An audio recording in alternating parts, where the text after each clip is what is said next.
বৈশাখ মাসে চমৎকার কথা আসে। স্কন্দ পুরাণে বিষ্ণু খণ্ডে মহারাজ অম্বরীশ জিজ্ঞাসা করছেন দেবর্ষি নারদকে। দেবর্ষি নারদের কাছে বৈশাখ মাসের মাহাত্ম্য সম্পর্কে জানতে চেয়েছে। সেখানে মহারাজ অম্বরীশ জিজ্ঞাসা করছেন, বৈশাখ প্রবর মাস মাসে শ্বেতেষু নিশ্চিতম ইতি তস্মাদ বিস্তরেণ মাহাত্ম্যম মাধবস্য চ শ্রোতুম কৌতূহলম ব্রহ্মণ কথম বিষ্ণুপ্রিয় হসৌ কে চ বিষ্ণুপ্রিয় ধর্ম মাসে মাধব বল্লভ। হে দেবর্ষিপাদ, আপনার কাছ থেকে আমি জানতে পেরেছি নিশ্চিত রূপে যে বৈশাখ মাস অত্যন্ত উত্তম এবং সর্বশ্রেষ্ঠ। এই বৈশাখ মাসের কথা আমাকে বিস্তার পূর্বক আমাকে শ্রবণ করান। আমার মন বড় কৌতূহল হয়ে রয়েছে। কি শোনার জন্য? বৈশাখ মাসের মাহাত্ম্য শ্রবণ করবার জন্য। এই বৈশাখ মাসে ভগবান বিষ্ণুর নিমিত্তে কি ধর্ম করা উচিত, কি ধর্ম করা উচিত, কোন ধর্ম করলে ভগবান প্রীত হবেন, কি কর্ম করলে পরে ভগবান বিষ্ণু প্রীত হবেন, কোন তপস্যা করতে হবে, দান করলে কি দ্রব্য দান করতে হবে, আর সেই দানের কি ফল লাভ হবে, এই সমস্ত কথা আমার কাছে বিস্তার পূর্বক বর্ণন করুন। আমার মন বড় কৌতূহল হয়ে রয়েছে, আর আমি শ্রদ্ধাবনত হয়ে আপনার কাছে সেই কথা জানতে চাইছি। তত্রা পশ্যতু কর্তব্যা কে ধর্মা বিষ্ণু বল্লভা কিম দানম কিম ফলম তস্য কৌমুদিষ্য চরে দিমান। কিম দানম কিম ফলম, কি দান করব আর সেই দানে কি ফল লাভ হবে, সেই কথা বিস্তার পূর্বক বলুন। কৈর দ্রব্যই পূজয় বসৌ মাধব মাধবাগমে এতন নারদ বিস্তারয় মহম শ্রদ্ধাবতে বদ। আমি শ্রদ্ধা অবনত হয়ে আপনার কাছে এই কথা জানতে চাই। আপনি কৃপা করে সেই বৈশাখ মাসের মহিমা কথা এবং কি দ্রব্যে ভগবান বিষ্ণুকে এই মাসে পূজা করা দরকার উচিত, সেই কথা বিস্তার পূর্বক শ্রবণ করান। যখন এমন উত্তম প্রশ্ন করেছে, তখন দেবর্ষিপাদ চমৎকার তার মাহাত্ম্য কথা শ্রবণ করিয়েছে। মন দিয়ে শুনবে। বৈশাখ মাসের মহিমা কিন্তু অত্যন্ত উত্তম। আর দেবর্ষি নারদ মহারাজ অম্বরীশের প্রশ্নের উত্তর দিতে গিয়ে সেই বৈশাখ মাসের মহিমা কীর্তন করছেন। দেবর্ষি নারদ কি বলছেন? নারদ উবাচ ময়া পৃষ্ঠম পুরা ব্রহ্মা মাস ধর্মান পুরাতনান ব্যাজহার পুরা প্রক্তম যশ্রীয়ৈ পরমাত্মনা তত মাসা বিশেষোক্তা কার্তিক মাঘ এব চ মাধবস্তেষু বৈশাখ মাসা নামোত্তমম বধা। মহারাজ শুনুন, আমি পুরাকালে এক সময় পিতা ব্রহ্মার কাছে জিজ্ঞাসা করেছিলাম, এক এক মাসের মাহাত্ম্য শ্রবণ করেছিলাম। কোনো একটা মাস নয়, সব মাসের কথা দেবর্ষি নারদ ব্রহ্মার কাছে জিজ্ঞাসা করেছিল। আর প্রতি মাসের মাহাত্ম্য আলাদা আলাদা করে ভগবান সৃষ্টিকর্তা ব্রহ্মা দেবর্ষি নারদকে শুনিয়েছিলেন। এখন প্রশ্ন, ব্রহ্মা তাহলে জানলেন কোথা থেকে? ভগবান ব্রহ্মা, সৃষ্টিকর্তা ব্রহ্মা নারদকে কোথা থেকে শুনিয়েছেন? এই ব্রহ্মা আবার শুনেছিলেন যখন ভগবান বিষ্ণু যখন রমার নিকটে, রমাপতি বলি আমরা, রমাপতি নারায়ণ, রমাপতি ভগবান রমার নিকটে ভগবান যে মাসের মাহাত্ম্য শ্রবণ করিয়েছিলেন, আজকে ব্রহ্মা সেই কথাই দেবর্ষি নারদকে শ্রবণ করিয়েছেন। আর সেই কথাই আজকে দেবর্ষি নারদ মহারাজ অম্বরীশকে শ্রবণ করাচ্ছেন। মহারাজ, মন দিয়ে শ্রবণ করুন, আমি পিতা ব্রহ্মার কাছ থেকে যে কথা শ্রবণ করেছিলাম, আজকে আপনার কাছে আমি সেই কথাই কীর্তন করছি। আর কি বললেন ভালো করে মন দিয়ে শোনো, মনের মধ্যে সংশয় রেখে বাড়িতে যাবে না। হ্যাঁ, কি বললো ভালো করে মন দিয়ে শোনো। তত মাসা বিশেষোক্তা কার্তিক মাঘ এ বছর, বলছে সেই সব মাসের মধ্যে 3টে মাস বিশেষ ছিল। বিশেষ কি কি? মাসের মধ্যে 3টে মাস বিশেষ। কোন কোন মাস? কার্তিক মাস, মাঘ মাস আর বৈশাখ মাস। মাধবস্তেষু বৈশাখম মাসা নামোত্তমম বধা। আর জানবে, এই 3 মাসের মধ্যে যদি আবার উত্তম বলতে হয়, এই 3 জনের মধ্যে উত্তমকে, 12 মাসের মধ্যে নয় 3 জনকে উত্তম পেলাম, মাঘ, কার্তিক, বৈশাখ।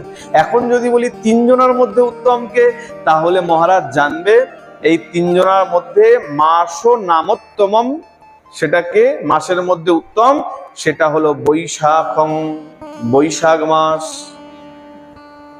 আবার তাই বলে এটা ভেবে নেবে না যে কার্তিক মাসের মহিমা তাহলে কি কম নাকি? কার্তিক মাসের যে এত মহিমা শুনি, মাঘ মাসের এত মহিমা শুনি, তাহলে কি মাঘের মহিমা কম নাকি? না, এটা কিন্তু কেউ ভাববে না। 3 জনের মধ্যে এই বৈশাখকে উত্তম বলা হয়েছে, তার মানে কার্তিক অধম হয়ে যায়নি বা মাঘ অধম হয়ে যায়নি। এটা সহজভাবে বোঝো। আমরা যখন একাদশী করি, বলি না কিছু বিশেষ বিশেষ একাদশী আছে, পাণ্ডবা নির্জলা একাদশী আছে, ভৈমী একাদশী আছে, আলাদা আলাদা যেমন বলি। হ্যাঁ, তার মানে তো এই নয় যে আমলকি একাদশী তার মহিমা কম, অজা একাদশী তার মহিমা কম, হ্যাঁ, ইন্দিরা একাদশী তার মহিমা কম, এমন তো নয়। ঠিক তদ্রূপ যেমন সমস্ত একাদশীর মহিমা সমান, ঠিক তদ্রূপ এই কার্তিক, মাঘ আর বৈশাখেরও মহিমা কিন্তু সমান। কিন্তু ভগবানের কৃপা দৃষ্টির দৃষ্টিকোণ থেকে বৈশাখের মহিমা কিঞ্চিত বিস্তর হয়। কেন? ভগবান এক সময় চিন্তা করেছিলেন, যদি বর্ষার সময়, আষাঢ়ের সময় যদি আমি ভক্তগণের উপরে দৃষ্টিপাত করি, তাহলে আমার হৃদয়ের মধ্যে হলেও কিঞ্চিত কোপ জাগরিত হতে পারে, রাগ হতে পারে। কেন? বর্ষাকাল, বৃষ্টির জন্য, এই জল কাদার জন্য সেবা পূজা সাধন ভজন খুব একটা ভালোভাবে সাবলীল ভাবে করা সম্ভব না। দেখো না, বর্ষা হলে পরে ভক্তই পাওয়া যায় না, মন্দিরে 2জন 4জন। হ্যাঁ, বলে তাহলে পরে বর্ষার সময়টা অতি উত্তম নয়। আর দেখবে বর্ষার সময়টা চাতুর্মাস্য ব্রত চলে। সাধু সন্ত মহাত্মারা যারা ভ্রমণ করেন, তারা এই সময় চলতে পারেন স্বাভাবিকভাবে। বৃষ্টি পড়ছে, কিভাবে চলবে? বর্ষা, কাদা, জল কাদা। তো তারা কি করেন? নির্দিষ্ট স্থানে থেকে চাতুর্মাস্য ব্রত পালন করতে লাগে। তাহলে বর্ষার সময় ভালো নয়, সাধন ভজনের ঠিক মন লাগতে চায় না। শীতের সময় সেটাও খুব একটা ভালো না। বলে একবার যদি কম্বলের তলায় ঢোকা যায় আর বেরোতে মন চায় না। হ্যাঁ, তাহলে পরে শীতের সময়টাও খুব একটা ভালো না। তাহলে ভালো উত্তম কোন সময়টা? বলে বসন্ত, এই বৈশাখ। এই সময় তাকিয়ে দেখো, পরিবেশ একদম অনুকূল, যা চাইবে তাই পাবে। চারদিকে ফুল ফলের বাহার লেগে রয়েছে, সবজির বাহার লেগে রয়েছে, পরিবেশ ভালো, জল কাদার সমস্যা নাই, শীতের শৈত্যের প্রভাব নাই।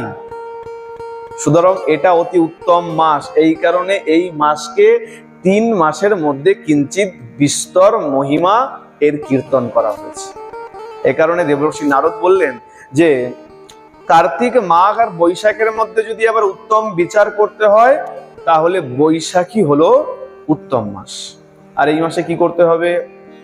ভগবান দেবর্ষি নারদ মহারাজ অম্বরীশকে বললেন।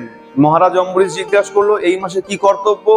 তখন দেবর্ষি নারদ উত্তরে বলছেন, মাতেব সর্বজীবানাং সদৈবষ্টু প্রদায়কম সদৈবেষ্টু প্রদায়কম দান যজ্ঞ ব্রত স্নানই সর্বপাপ বিনাশনম। কি কর্তব্য? দান যজ্ঞ ব্রত স্নান করলে কি হবে? এই বৈশাখ মাসে যদি দান করো, যজ্ঞ করো, ব্রত করো আর স্নান করো, করলে কি হবে? সর্বপাপ বিনাশনম, সব পাপ থেকে নর মানুষ মুক্ত হয়ে যাবে। প্রেম সে বলো মা, একটু জোরে তো বলো। সবাই এত ধীরে ধীরে বললে কি করে হবে? সবাই মিলে দোনো হাত তুলে প্রেম সে বলো। দেখো, বৈশাখ মাসের কথা শুনছো, চমৎকার মহিমা, আর তাহলে চমৎকার ভাবেও ধ্বনি দিতে হবে। ধ্বনি না দিলে পরে ঠিক মন লাগতেছে। তাহলে কি বললেন? দান করতে হবে, যজ্ঞ করতে হবে, ব্রত করতে হবে আর স্নান করতে হবে। কোন মাসে? বৈশাখ মাসে। বৈশাখ মাসকে দেবর্ষি নারদ একটু বিশেষ দৃষ্টিকোণ থেকে বিচার করে মহান বলেছে। কেমন ভাবে বলছে? মহারাজ অম্বরীশকে বলছেন, রাজন শুনুন, বিদ্যানাং বেদ বিদ্বেব মন্ত্রানাং প্রণব যথা ভূরোহানাং সুরতরুর ধেনুর নাং কামধেনুব। বেদ বিদ্যা, বিদ্যার মধ্যে যেমন বেদ শ্রেষ্ঠ, বেদ হলো প্রধান বিদ্যার মধ্যে, মন্ত্রের মধ্যে প্রণব ওমকার হলো প্রধান শ্রেষ্ঠ, ধেনুগণের মধ্যে কামধেনু, আর প্রণবত প্রিয় বস্তুনাং ভার্যেব সুহৃদয় যথা। প্রণবত প্রিয় বস্তু নাম, নিজের প্রাণের থেকে প্রিয় আর কিছু হয় না। নিজের কাছে, প্রত্যেক ব্যক্তির কাছে, প্রত্যেক মনুষ্যের কাছে নিজের প্রাণের থেকে অতি প্রিয় আর কিছু হয় না। আর সুখের সাথে যদি তুলনা করা হয়, ভার্যার সুখ পত্নীর সুখের সমান সুখ হয় না। আর দেবর্ষি নারদ দেখো, একবারে বলেনি যে শুধুমাত্র বলে ছেড়ে দেয়নি যে বৈশাখ মাস মহান। বৈশাখ মাস যে উত্তম মহান, তার বিশেষ গুণ আছে, বোঝাতে গিয়ে কত কত উপমা দিচ্ছে। বিদ্যার মধ্যে যেমন বেদ শ্রেষ্ঠ, প্রিয় বস্তুর মধ্যে যেমন প্রাণ শ্রেষ্ঠ, ধেনুর মধ্যে যেন কামধেনু শ্রেষ্ঠ, দেবতাদের মধ্যে যেমন বিষ্ণু শ্রেষ্ঠ, পক্ষীর মধ্যে যেমন গরুর শ্রেষ্ঠ, বৈষ্ণবের মধ্যে যেমন ভোলানাথ শ্রেষ্ঠ, রুদ্র শ্রেষ্ঠ, ঠিক তেমন মহারাজ জানবেন মাসের মধ্যে বৈশাখ মাস শ্রেষ্ঠ, উত্তম মাস। আর বলছে এই উত্তম মাসে উত্তম কর্ম করবে। বৈশাখ মাস কখন আসে এটাও জানতে হবে। বৈশাখ মাস কখন আসে? যখন সূর্যদেব মেষ রাশিতে যখন উপনীত হয়, তখন গিয়ে বৈশাখ মাস। সূর্য ভগবান যখন মেষ রাশিতে উপস্থিত হয়, সেই সময়কেই বৈশাখ মাস বলা হয়। না নেনো সাদৃশ লোকে বিষ্ণু প্রীতিবিধায়ক বৈশাখ স্নান নিরতে মেষে প্রাগড়্য মোদয়া লক্ষ্মী সহায় ভগবান প্রীতিম তস্মিন করোত্তলম যস্তু নাম প্রিণনম যদ্বদন্যনৈব হি জায়তে। মেষ রাশিতে সূর্য ভগবান উপস্থিত হলে যে বৈশাখ মাস আসে, সেই বৈশাখ মাসে যদি স্নান করে, মানব যদি প্রাতঃ স্নান করে, তাহলে লক্ষ্মীর সহিত ভগবান সেই নরের ওপর প্রীত হইয়া থাকেন। স্নানের মাহাত্ম্য আমরা সবাই জানি। কার্তিকের স্নানের মহত্ব আছে, মাঘের স্নানের মহত্ব আছে, বৈশাখের স্নানেরও কিন্তু বিশেষ মহত্ব আছে। শীতের সময় ভোরবেলা স্নান সম্ভব নয়, হ্যাঁ, বড় কষ্টের ব্যাপার, বলে জল ছুতে ভয় লাগে। আর ঠিক সেখানে চিন্তা করে দেখো, এই বৈশাখ মাসে ব্রহ্ম মুহূর্তে স্নান এমন বড় কোনো কথা নয়, এমন কষ্টের কোনো বিষয় নয়। নর মানুষ চাইলে পরে অনায়াসেই এই বৈশাখ মাসে ব্রহ্ম মুহূর্তে স্নান করতে পারে। আর ব্রহ্ম মুহূর্তে স্নান করলে কি হয়? স্কন্দ পুরাণ বলছে ব্রহ্ম মুহূর্তে বৈশাখ মাসে যদি কেউ স্নান করে তাহলে লক্ষ্মীর সহিত ভগবান তার ওপর বিশেষ প্রীত হইয়া থাকেন।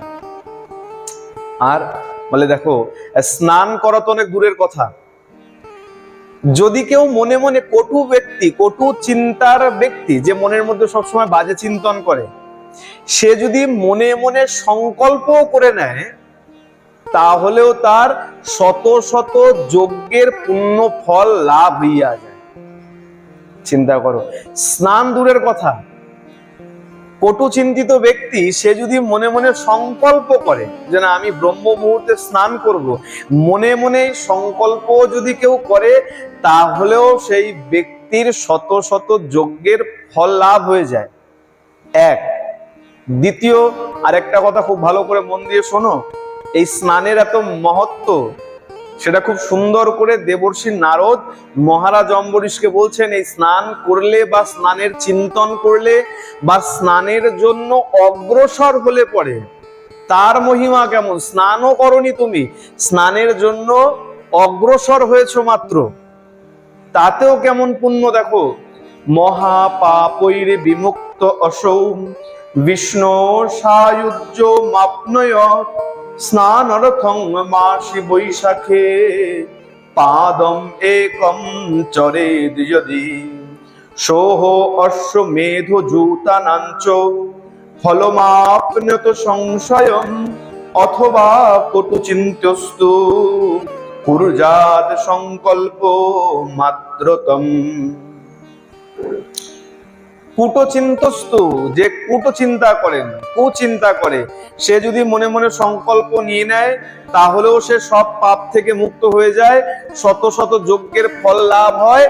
আর বলা হলো কেউ যদি এক পাও যদি এই স্নানের জন্য অগ্রসর হয়, পাদম একম মানে এক পদ যদি কেউ অগ্রসর হয়, সহস্র অশ্বমেধ অযুত অযুত সংখ্যায় অশ্বমেধ যজ্ঞের ফল সেই ব্যক্তি, সেই মনুষ্য, সেই নর লাভ করিয়া থাকে। প্রেম সে বলো।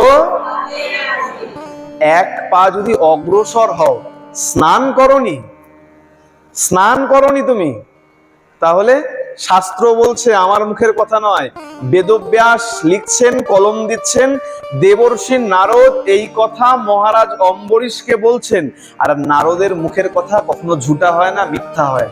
দেবর্ষি নারদ কদাপি কখনো মিথ্যা বলেন না। আর সেই দেবর্ষিপাদ বললেন, সোহ অশ্বমেধ জুতানাঞ্চ, অযুত সংখ্যার অশ্বমেধ যজ্ঞের ফল লাভ হয়ে যায়। কিভাবে? পাদম একম চরেদ যদি, এক পাও যদি অগ্রসর হয়, নদী অনেক দূরে আছে, এক পা তুমি এগিয়েছো স্নানের নিমিত্তে, তাহলে তোমার অযুত সংখ্যার অশ্বমেধ যজ্ঞের পুণ্য ফল তুমি লাভ করেছো। তাহলে চিন্তা করো, স্নান করলে তার মহিমা আরো কত বেশি হতে পারে। এক পা এগোলেই যদি এত পুণ্য হয়, আর যদি তুমি পা চালনা করে নদী পর্যন্ত গিয়ে যদি স্নান লাগিয়ে নাও, ডুবকি লাগিয়ে নাও, তাহলে তার কত মহিমা হবে। কিন্তু ভালো করে জানবে, বৈশাখ মাসে স্নানের সব থেকে উত্তম বিধান বলা হয়েছে তীর্থ বাড়িতে স্নান। এখানে আরেকটা চমৎকার কথা বলবো, একটু পরে জানতে পারবে। খুব সুন্দর চমৎকার এখানে প্রসঙ্গ, একটা কথা বলা আছে। সবার প্রথম বলা হোক তীর্থে স্নান। এখন দেখো, আমাদের পক্ষে সবার পক্ষে তীর্থে যাওয়া, এক মাস গিয়ে থেকে যাওয়া অনেকের পক্ষে সম্ভব নয়। তাহলে কি করবে? তাহলে উত্তম নদীতে স্নান করবে। উত্তম নদী তো দূরে নেই, আমাদের একদম ঘরের দোরগোড়াতেই রয়েছে। সুরধনী গঙ্গা, মা গঙ্গা প্রবাহিত হয়ে চলেছেন। মা গঙ্গার থেকে আর বড় কি হতে পারে? আচ্ছা, যদি তোমার নয় বাড়ির কাছে আছে, আমার বাড়ির কাছে নাও থাকতে পারে, তাহলে কি করব? বলে তাহলে অন্য যে কোনো নদীতে স্নান করে নাও, সাধারণ নদীতে স্নান করে নাও। নদী যদি না থাকে তাহলে পুষ্করিণীতে স্নান করে নাও, সরোবরে স্নান করে নাও, সাধারণ নদীতে স্নান করে নাও। আর একান্ত যদি তাও না থাকে, বাড়িতে কল চাপো, জল তোলো, আর ব্রহ্ম মুহূর্তে স্নান করে নাও, কিন্তু ব্রহ্ম মুহূর্ত যেন চলে না যায়। প্রেম সে বলো। তাহলে সব থেকে উত্তম তীর্থ বাড়ি, না হলে উত্তম নদী, নদী না থাকলে সরোবর পুষ্করিণী, আর তাও যদি না থাকে অগতির গতি, কিছু করার নাই, কল চাপো আর জল দিয়ে স্নান করো। কিন্তু জানবে এই বৈশাখ মাসে যদি কেউ যে কোনো নদীতে, গঙ্গাই হতে হবে এমন কোনো কথা নেই, যে কোনো সরোবরে, খুব মহান সরোবর হতে হবে, পুণ্য রয়েছে এমন কোন সরোবর হতে হবে এমনও কথা নেই, যে কোনো পুকুরে যদি স্নান করে নাও, কতটা সময় ভালো করে মন দিয়ে শোনো, সূর্যোদয় থেকে 6 ঘন্টা সময় পর্যন্ত যদি কেউ স্নান করে নাও, তাহলে তুমি তীর্থের স্নানেরই সম্পূর্ণ পুণ্য ফল লাভ করবে। ভালো করে শোনো, আমি বলছি না, দেবর্ষি নারদ মহারাজ অম্বরীশকে বলছেন। কি বলছেন? বহির জলম সমাশ্রিত্য সদা সন্নিহিতা নৃপ সূর্যোদয় সমারভ্য যাবৎ সরু ঘটিকাবধি। সর ঘটিকা মানে 6 ঘন্টা। কি বললো? ভগবান কৃপা করে এই মনুষ্যগণের উপরে কৃপা করবার জন্য, তার কৃপা দৃষ্টি বর্ষণ করবার জন্য, কৃপা বর্ষিত করবার জন্য ভগবান কি করেছেন? এই বিশেষ মাসে বৈশাখে সমস্ত তীর্থ দেবতাদেরকে আদেশ করেছেন, আজ্ঞা করেছেন, যাও তোমরা কি করবে, সূর্যোদয় থেকে এই 6 ঘন্টা পর্যন্ত, শব্দ বলা হলো যাবৎ সরু ঘটিকাবধি, সূর্যোদয়ের পর থেকে 6 ঘন্টা পর্যন্ত তোমরা এই জলরাশির মধ্যে অবস্থান করবে। সুতরাং এই সময়ের মধ্যে যদি মনুষ্য নর যদি স্নান করে, যে কোনো জলে যদি স্নান করে, সাধারণ নদী, সাধারণ পুষ্করিণী, সাধারণ সরোবর, তাহলেও তারা এই তীর্থ বাড়িতে স্নানের পুণ্য ফল লাভ করিয়া থাকিবে। প্রেম সে বলো। সুতরাং বুঝে নাও এই বৈশাখ মাসের মহিমা কত বিস্তর, যেখানে দেবর্ষি নারদ এত চমৎকার ভাবে ভেঙে ভেঙে বর্ণন করছেন। তাহলে বুঝতে হবে, সাধুগণ যখন কোনো বিষয়কে খুব আস্বাদন করে, আমাদেরকে আস্বাদন করায়, তাহলে বুঝতে হবে তার মধ্যে একটা বিশেষ মহিমা লুকিয়ে আছে। দেবর্ষি নারদ যখন এত চমৎকার করে বর্ণন করছে, তার মানে বৈশাখ মাসের মাহাত্ম্য কোনো না কোনো দিক থেকে বিস্তর আছে। আর সেখানে দেখো, আমরা তো তার প্রমাণ তো পেয়েই গেলাম। স্নান দূরের কথা, স্নানের জন্য এক পা এগোলে পরেই বলছে প্রতি পদে পদে অযুত অশ্বমেধ যজ্ঞের পুণ্য ফল এক। দ্বিতীয়, ভগবান আদেশ করলেন সমস্ত তীর্থ দেবতাদেরকে, সূর্যোদয় থেকে আরম্ভ করে 6 ঘন্টা সময় পর্যন্ত তোমরা এই সাধারণ সমস্ত তীর্থের মধ্যে, সমস্ত জলের মধ্যে তোমরা অবস্থান করবে। আর বড় কি চাও? বলে বৈশাখ মাসে যে কোনো নদীতে যে কোনো জলে স্নান করো, সমুদ্রের জলে স্নান করো, নদী পুকুরের জলে স্নান করো, আর তীর্থ বাড়িতে স্নানের পুণ্য অর্জন করে নাও। অনেকে তো অনেক তীর্থে যেতেই পারে না, সেখানে বৈশাখ মাসে স্নান করলে সেই পুণ্য অর্জন হয়ে যাবে। আর কি চাও বড়?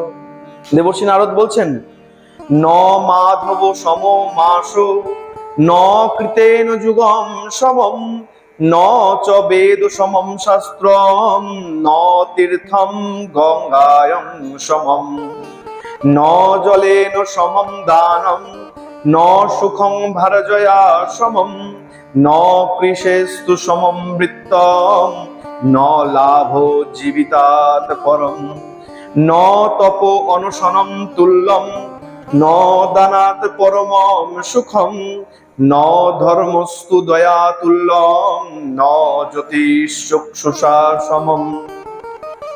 দেবর্ষি নারদ বলছেন, মহারাজ শুনুন, দানের মতন ধর্ম নাই, দয়ার মতন সুখ নাই। কাউকে যদি ক্ষমা করে দাও না, দেখবে মনে মনে কত সুখ পাবে। আর দান করার মতন এমন বড় ধর্ম নাই। দান করলে পরম ধর্ম হয়, আমরা বলি দানই ধর্ম। আর কৃষি কাজের মতন বৃত্তি নাই। কৃষিকাজের মতন বাণিজ্য, কৃষিকাজের মতন বৃত্তি নাই, আর অনশনের মতন কোনো ব্রত নাই। আমরা একাদশী করি, আর একাদশী কি করি? অনাহারে থাকতে বলা হয়, মানে অনশন ব্রত। অনাহারে থাকা মানেই অনশন, আহার গ্রহণ না করা। আর তেমন ব্রত নাই। আর কি বললেন?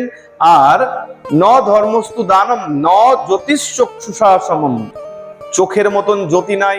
যদি চোখ না থাকতো দেখতে কি দিয়ে? চোখের সমান জ্যোতি নাই।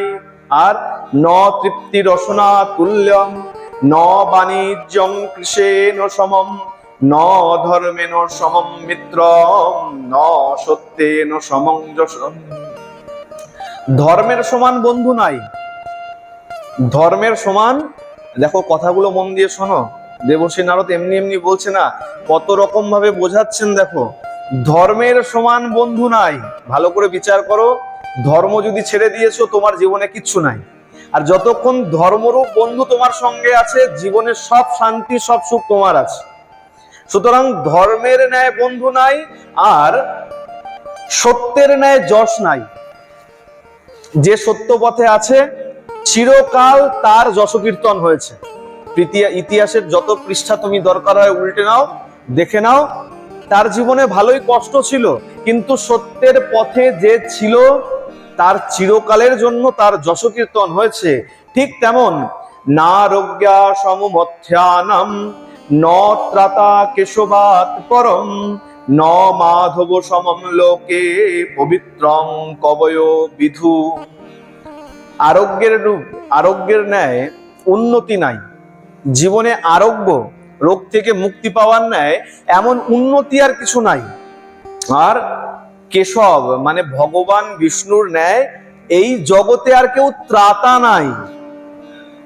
তোমাকে উদ্ধার করবার জন্য এক এবং একমাত্র ভগবান বিষ্ণুই আছেন। ভগবান বিষ্ণুর ন্যায় ত্রাণ কর্তা আর কেউ নেই। ঠিক তেমন এই বৈশাখ মাসের মতন উত্তম মাস আর কিন্তু নাই।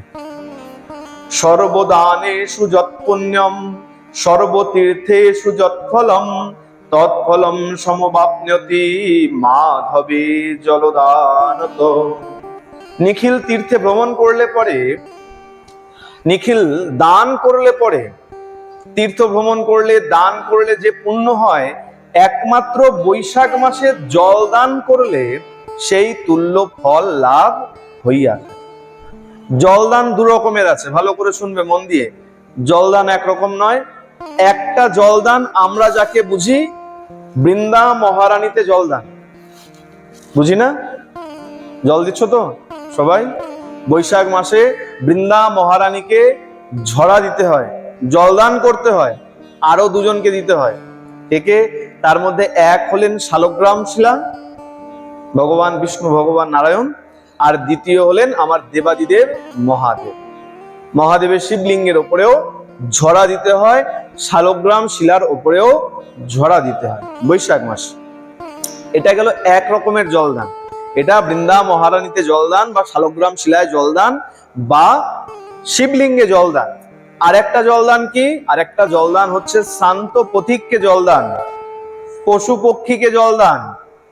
এই জলদানেরও কিন্তু অনেক মাহাত্ম্য আছে, আজকে শোনাবো না। আজকে আমরা বৃন্দা মহারানীতে জলদানের মহিমা শোনাবো। আর পরদিবসে আমরা পশু পক্ষীকে বা পথশ্রান্ত পথিককে, পরিশ্রান্ত পথিককে জল দান করলে তার কেমন মহিমা, একটা খুব সুন্দর চমৎকার উপাখ্যান আছে। ইক্ষ্বাকু কুলের রাজা হেমাঙ্গের উপাখ্যান আছে। আমরা পরদিবসে আমরা সেই উপাখ্যান শ্রবণ করব। আজকে আমরা বৃন্দা মহারানী জলদান শ্রবণ করব। তার আগে দান সম্পর্কে একটু ভালো করে জেনে নাও। দেবর্ষি নারদ এই যে মহারাজ অম্বরীশ জিজ্ঞাসা করেছেন কি দান করব আর তার ফল কেমন, আজকে সেই দানের কথা একটু ভালো করে শ্রবণ করে যাও। কি দান করবে? দেবর্ষি নারদ বলছেন জলং ছত্রং চ ব্যজনং দানং येषां বিশেষ্যতে মাধবে মাসি সম্প্রাপ্তে ব্রাহ্মণায় কুটুম্বিনে অদত্তদক কুম্ভঞ্চ চাতক জায়তে ভুবি। কি কি দান করবে? জলদান, ছত্রদান, ব্যজন দান, এই যদি দান করো, মাধব মাসে কুটুম্বী ব্রাহ্মণকে এই সব দ্রব্য, এই সব বস্তু দান করা উচিত। আর আরেকটা কথা ভেঙে বলে দিলেন, অদত্তদক কুম্ভঞ্চ চাতক জায়তে ভুবি। যদি জলপূর্ণ কলসি কুটুম্বী ব্রাহ্মণ বৈষ্ণব সন্তকে যদি দান না করো, জল দান যদি না করো সোজা কথায়, তাহলে কি হবে? চাতক ভুবি, পরজীবনে তোমাকে চাতক হয়ে জন্মগ্রহণ করতে হবে। জল দান না করলে, বৈশাখ মাসে যে ব্যক্তি একদিনও জল দান না করবে তাকে পরবর্তী জীবনে গিয়ে চাতক হয়ে জন্মগ্রহণ করতে হবে। এই আমরা একটা শাস্ত্রের কথা জানি, যেমন দান করবে তেমন পাবে। কর্ণের প্রসঙ্গ জানি না, পিতৃপক্ষের সময় শুনতে পাই যে কর্ণ কোনোদিন অন্ন আদি জল দান করেনি, তার স্বর্গে গিয়ে যখন গিয়েছে তখনও সে অন্ন জল পায়নি খাবার জন্য। যেমন দান করবে তেমন পাবে। বৈশাখ মাসে জল দান যদি না করো তাহলে তোমাকেও চাতক হতে হবে। চাতক জল খায় দেখেছো তো? বৃষ্টির জন্য হা করে বসে থাকে, কখন বৃষ্টি পড়বে আর তখন জল খাবে। ওই রকম তোমারও গতি হবে যদি বৈশাখ মাসে জল দান না করো। প্রেম সে বলো, আরেকটু জোরে বলো, সবাই দোনো হাত তুলে বলো। সুতরাং জল দান থেকে কেউ বিরত থাকবে। তাহলে জল দান অবশ্যই করতে হবে। আর কি বললো? জল, ছত্র আর ব্যজন। জল দান করবে, ছত্র মানে ছাতা দান করবে, ব্যজন দান করবে। আসলে একটা একটা করে বলি, সবগুলো একসঙ্গে বললে পরে বুঝতে অসুবিধা হবে। কি বলছেন? যো বিজয়েত পটেনাপি পথি শান্ত দ্বিজোত্তমম তাবতাথ বিমুক্তসৌ বিষ্ণু সায়ুজ্য মাপনেয়া বিধুয় সর্ব পাপানি ব্রহ্মলোকং সপচ্যতি যস্তাল ব্যজন ব্যাপী দত্ত্বা শুদ্ধেন চেতসা। কি বললেন? বিজয়ে যদি বস্ত্র দিয়ে পথশ্রান্ত পথিককে, ব্রাহ্মণকে, দ্বিজোত্তমকে যদি বস্ত্র দিয়ে বাতাস করা যায় তাহলে পরে সমস্ত পাপ থেকে মুক্ত হয়ে সে বিষ্ণুর সাযুজ্য মুক্তি লাভ করিয়া থাকে। ভালো করে শোনো, কত বড় লাভ চিন্তা করো। তপস্যা করতে করতে পারে মানুষ একের পর এক জীবন লাভ করে নেয়, বিষ্ণুর সাযুজ্য মুক্তি লাভ সম্ভব হয় না। সেখানে বৈশাখ মাসে যদি বস্ত্র দিয়ে যদি পথশ্রান্ত পথিককে যদি হাওয়া করা যায়, বাতাস করা যায়, তাহলে পরে বিষ্ণুর সাযুজ্য মুক্তি লাভ হইয়া থাকে সেই মানবের, সেই নরের। ব্যজন দান, ব্যজন শব্দের অর্থ কি জানো? ব্যজন মানে কি? ব্যজন মানে পাখা। পাখা দান করতে বলা হয়েছে। কোন পাখা? এখানে আরেকটু বিস্তারে করে বলা হলো কোন পাখা দান করবে। এখন তো অনেক শর্টকাট বেরিয়ে গেছে, প্লাস্টিকের পাখা বেরিয়ে গেছে। না, প্লাস্টিকের পাখার কথা বলা হয়নি। এখানে দেবর্ষি নারদ বলেছেন যস্তালো ব্যজনম বাপি, তাল পাতার পাখা। তাল পাতার পাখার মতন শীতল হাওয়া অন্য পাখায়, তাল পাতার পাখার হাওয়া খেয়েছো না? যস্তালো ব্যজনম বাপি দত্ত্বা শুদ্ধ চেতসা। ভালো করে শুনবে, দান করে মনে যদি আফসোস হয় তাহলে কিন্তু হবে না। হায় রে, 20 টাকার তাল পাখা একটা কিনেছিলাম, সেটাও দান করে দিলাম। মনে যদি এরকম আফসোস হয়, আফসোস বাণী উচ্চারিত হলে কিন্তু সেই দানের কোনো মহত্বই থাকবে না। সুতরাং দেবর্ষি নারদ বিস্তার করে বললেন শুদ্ধেন চেতসা, শুদ্ধ মনে, শুদ্ধ চিত্তে যদি কেউ তাল পাতার ব্যজন যদি দান করে, বিধুয় সর্ব পাপানি ব্রহ্মলোকং সপচ্যতি, তাহলে সেই ব্যক্তি, সেই নর ব্রহ্মলোক লাভ করিয়া থাকে। বুঝতে পেরেছ? একটা সামান্য তাল পাতার পাখা যদি বৈশাখ মাসে তুমি দান করো তাহলে বলছে সেই মনুষ্য ব্রহ্মলোক পর্যন্ত লাভ করবে। সামান্য তাল পাতা। আর আরো বলেছে যদি কেউ পাদুক, ছত্র দান করে। প্রথমেই বললাম জল দানের কথা শুনলাম, ব্যজন দানের কথা, পাখা দানের কথা শুনলাম, আর বলছে ছত্র দান। ছত্র দান করলে কি হবে? আধ্যাত্মিকাদি দুঃখ্যানাম শান্তয়ে মনুজেশ্বরম ছত্রম দদাত প্রযত্মেন বৈশাখে মাসি বা সকৃত। বৈশাখ মাসে যদি কেউ ছত্র দান করে, ছত্র দদাত, ছত্র যদি দান করে যত্নের সহিত, যদি কেউ ছাতা দান করে, তাহলে আধ্যাত্মিক যে অশান্তি আছে, যে ত্রিতাপ জ্বালা আমরা ভোগ করি, সেই ত্রিতাপ জ্বালা থেকে শান্তি পাওয়া যায়। আচ্ছা দেখো, ভালো করে বিচার করো, অনেক কিছু বিচারের আছে এখানে। রোদের মধ্যে যখন বেরো, রোদের তাপ যখন মাথায় পড়ে, গায়ের পরে, যন্ত্রণা হয় কি হয় না? জ্বালা লাগে না? যে একটু যদি ছাওয়া পাওয়া যেত তাহলে কত ভালো হতো। ঠিক তেমন চিন্তা করো, যদি ছত্র দান করো, ছত্রের ছায়ায় ওই সাধু সন্ত ব্রাহ্মণ যদি সুখ শান্তি লাভ করে, শান্তি পায়, শান্তি অনুভব করে, তাহলে কি হবে?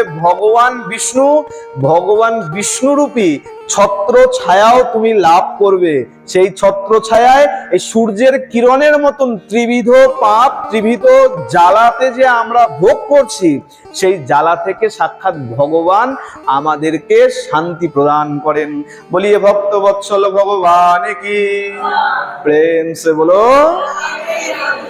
সুতরাং ছত্র দান করলে পরে আধ্যাত্মিক শান্তি লাভ করা যায়, ত্রিবিধ জ্বালা থেকে মুক্তি লাভ করা যায়। আরেকটা দান আছে, আরেকটা দান কি? সেটা হলো পাদুকা দান। পাদুকা দান, এই পাদুকা দান করলে পরেও তার মহিমা অনেক রয়েছে। যে পাদুকা যদি কোনো ব্যক্তি, যে নর যে মনুষ্য পাদুকা দান করে থাকে, ব্রাহ্মণ দ্বিজকে, সাধু সন্তকে যদি কেউ পাদুকা দান করে থাকে, তাহলে সেই ধরণীতে ভূপাল হয়ে সে বসবাস করে, সুখ শান্তি সমৃদ্ধি ভোগ করে। ভূপাল মানে রাজা, মনে কর রাজা, ভূপাল ভূমির অধিকর্তা, রাজা। এখন দেখো রাজা তো নেই, এখন অনেকে বলবে আমি রাজা হব কি করে?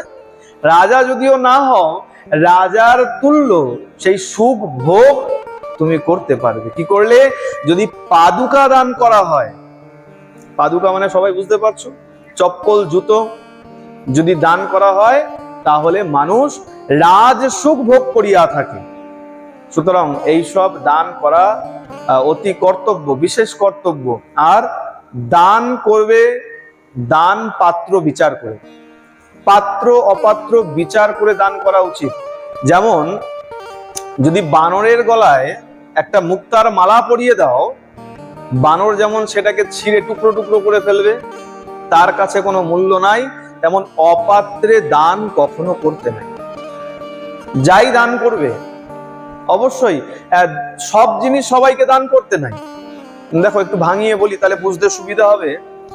অনেক জায়গায় দেখবে নামের আসরে অষ্টম প্রহর, 16 প্রহর, 32 প্রহর, 64 প্রহর আদি আদি নামের যখন নামযজ্ঞ চলে, এই নামের সভাতে, নামযজ্ঞের আসরে অনেককে দেখা যায় গীতা দান করে। আমরা অনেকে বলে আসি না, ভগবানের কাছে মানত করে আসি, অনেককে দেখা যায় ঠাকুর যদি আমার ছেলে হয়, আমার মেয়ে হয়, আমার চাকরি হয়, আমার মেয়ের বিয়ে হয়, ছেলের বিয়ে হয়, তাহলে আগামীবার আমি ওই 11টা, 21টা, 31টা, 51টা গীতা দান করব, ফল দান করব, বস্ত্র দান করব বলে আসে। এবার দান করতে আসে, এখন তোমার মনস্কামনা পূর্ণ হয়েছে আর তুমি এসছো দান করতে। এখন কি করেছো? নামের আসরে যারা আছেন, আমি কারো নিন্দা করছি না, আমি কেবলমাত্র বাস্তব চিত্রটা সবাইকে বোঝাবার চেষ্টা করছি এবং দান কাকে করবে সেটা বোঝাবার চেষ্টা করছি। ওই নামের আসরে দেখবে অনেকে রয়েছে, সবাইকে দান করতে আরম্ভ করেছে। কি দান করছে? একটা গীতা রেখেছে, একটা পৈতা রেখেছে, একটা ফল রেখেছে, আর সামর্থ্য অনুযায়ী হয় উত্তরীয়, না হয় একটা গেঞ্জি, একটা জামা, একটা কিছু রেখে দিয়েছে। রেখে এবার দান করতে গেছে, সবাইকে দান করছে। বিচার করো, বস্ত্রটা সবার যোগ্য, বস্ত্র সবাইকে দান করো, কি গরিব, কি বড়লোক, কি সাধু, কি অসাধু, সবাইকে দান করো, আপত্তি নাই। গীতাও সবাইকে দান করো, আপত্তি নাই। ফল সবাইকে দান করো, আপত্তি নাই। কিন্তু যে ব্রাহ্মণ নয় তাকে তুমি পৈতে দান করছো কি হিসাবে? এক প্রথম। সুতরাং সবাইকে পৈতে দান করতে নাই।